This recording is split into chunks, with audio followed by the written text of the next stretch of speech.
Now finally it's the turn of Professor Titiyal to talk to us about Phacoemulsification subluxated lenses.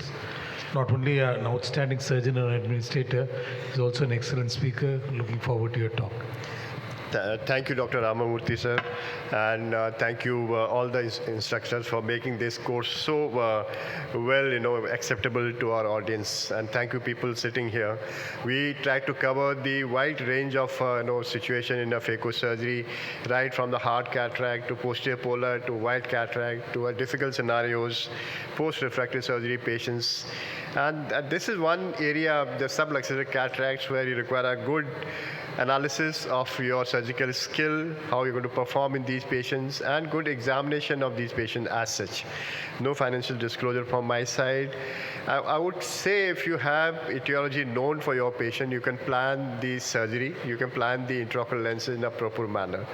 Traumatic cases are always good to be retained as a phaco surgery because they have the remaining granules are quite normal, healthy. The back is going to remain static for a very, very long time. While the other disorders may be a little challenging in these cases also. If you see here, pre-op examination is very, very important for all type of surgery, and it includes for a subluxated cataracts also. Do a good striatum examination. Look for any other associated damage to angle areas, to posterior segment, and analysis should be done if possible. If visibility there, do a good indirect ophthalmoscopy. If not there, at least ultrasound should be done in these cases also. So where we can do phaco is the issue here. So I would say if you have a subluxation less than 3 clock hours, low fluidics, PCIOL can be implanted in these patients also. If you have a 3 to 5 clock hour subluxation, you might put CTR in these patients, and still you can implant lens in the bag in situations. But it's a challenging situation where you have a large degree of subluxation, dialysis of granules. There you require a fixation of bag, or look for other options like this where you have to remove the entire lens in toto and think of doing other ways to fixation of these lenses. So these are two areas where I'm going to discuss, where you have a smaller degree of subluxation, less than 5 clock hours, where we can do phaco in these cases also. One thing is important here is whenever you have to do phaco in these cases, the back has to be stabilized. That can be done by either the lens hooks or iris hooks to stabilize the area where you have a subluxation after doing a good continuous capsular access. Or people might put a CTR in these cases, and exactly the stage where CTR has to put is also very important. People might start with the CTR to begin with after they do CCC and put a capsular tension ring, or sometime after the nucleus emulsification when the bag is getting more loose, or after cortical aspiration when actually you want to see the bag fixation is proper or a bag distension is proper in these cases also. If you have a rhexis extension, continuous rhexis is not there, or you have a posterior capsular rupture, in those situations CTR should be avoided per se. Bag is too much dialyzed, your field bag is not going to be stable for long terms. You might avoid multifocal or toric lens in these situations also. This is one of the patients where we had around 4 to 5 clock hour subluxation. You can see I have fixed this area because the remaining area was quite normal. And doing phaco in the bag is very, very important here. Try to retain the epicortical cushion till the end, because that will safeguard the entire bag also. And no rotation surgery is also very, very important here to decrease the tension to the entire capsular bag granular complex in these cases. So I'm just hooking or pulling the nucleus to the center and eating out. Subsequently, after you've taken out the nucleus, then you go for epicortical aspiration. And as we discussed in the posterior polar case also, you have to maintain the bag integrity in every stage and replace your second instrument with the viscoelastic so that your pressure of the bag is maintained in these cases before you come out with your handpiece. I think this is one important tip we should understand. It should be done in normal cases also, because one vitreous upthrust can cause up vitreous base changes, and sometimes it may be a cause for a PVD induction, more floaters happening in these cases also. Like putting a CTR, make sure CTR eyelid is away from the area of subluxation, then implant the lens, and you can see a good outcome in these patients post-operatively. Sometimes you have to put suture here to maintain the intraocular pressure integrity, and this patient did well immediately after surgery and long term also. The second area which indication for a femtosecond laser would be subluxated cataract also. Apart from the routine cases of hard, soft, white cataract, posterior polar, subluxation also is an important area. The advantage there is, before you can open the anterior chamber, you can do the capsulotomy. Gives a very nice capsulotomy assessment with a normal intraocular pressure. You can do a softening of nucleus also without opening the anterior chamber, because once you open the anterior chamber, entire subluxation can increase and lens diaphragm can come up and things can be very, very difficult. So these three important steps are done before actually you do any intervention in these cases. So you have incision already there, you have a nuclear softening, and more importantly, you have done a capsular access also in this patient also. So this advantage is definitely going to be much more important for our cases of subluxation, where you feel your area of concern of an entire capsule is visible to you. This is one of my patients where I'm planning the femtosecond laser assisted cataract surgery.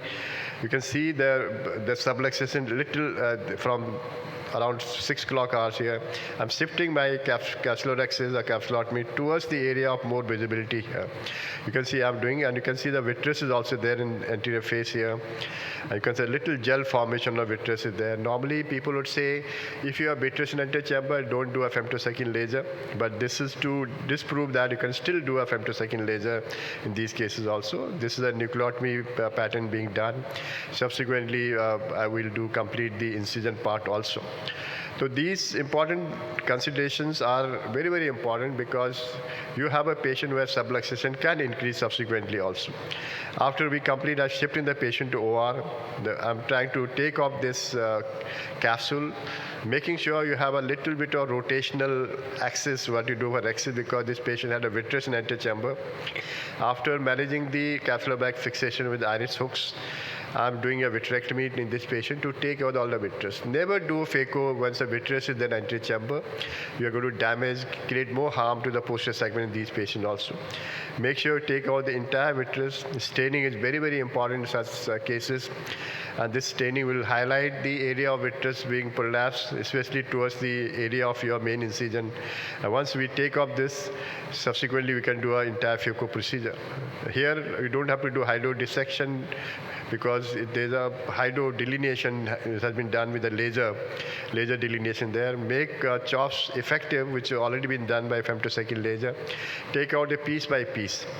This is very, very important, because this also decreases the tension towards the loose capsular bag in these cases, and these 4 hooks also retain the capsular bag.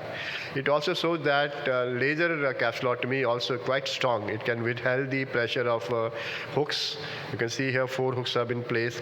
Subsequently, I'll complete my phaco here, and I'll take out the epicortical cushion till the end. The same concept of a slow motion phaco, little moderate parameters, is very, very important for wherever you have a little bag which may not be as tensile as normal cases also. To make sure, again, aspirate the cortex. Again, here I'll make sure I don't let my chamber decompress at any stage of my surgery.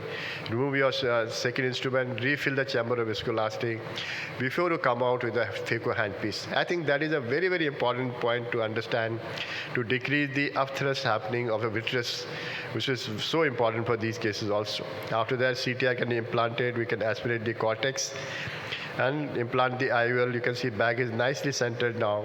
You can use the IOL of your desire in such cases, implant it, then subsequently you can remove the hooks. Towards the end also, you can do a transnodal assisted analysis of anterior segment, anterior chamber. If there's any vitreous is there, take out that, and actually the case will do well. This is a case day 1. Patient did very well, 6/6 vision, and no inflammation in such cases also. The technique is well published in the literature. I think complication does happen in any surgery. It will be much more important for our subluxal cases, especially looking for further jugular damage, bag getting dialyzed. Don't continue surgery if your bag is not without holding on, and especially during chopping, if you can tear extension because the hooks can you can tear the rexes in these cases. Extension of CCC, drop can happen in these patients. Always make sure you do a good analysis in the post-op period. Look for a periphery of retina, look for a central part of retina, because these cases would have high chances of inflammation going on. Look for intraocular pressure. On a late post-ops, look for a gonioscopy in these cases also. We don't like to see these type of cases. It is inadequately addressed, the subluxation of these cases also. You can see the entire back iris complex is shifted downwards, and this patient would require a refixation also. And this is a case which had a centralized fixation of lens, which are important to assess in these cases also. To conclude, we do have challenges in all sorts of cataract surgery. Subluxated lenses, we already have the challenges on your hand, and you have to plan accordingly. By good examination, planning your surgery, then remodeling your surgical steps during your surgery during intraoperative procedures, and you can modify, decrease your complication, and come out with a successful surgery in these cases. I would say femtosecond laser assisted surgery does have advantages in some cases of subluxated cases to have a very nice approach where you can't harm the existing journals which are going to support the future bag. Thank you for kind listening, and this is our new book which is being released this year in AIOS. It is a very comprehensive book on IOL power calculation made easy, and it is available with JP Brothers. Thank you very much.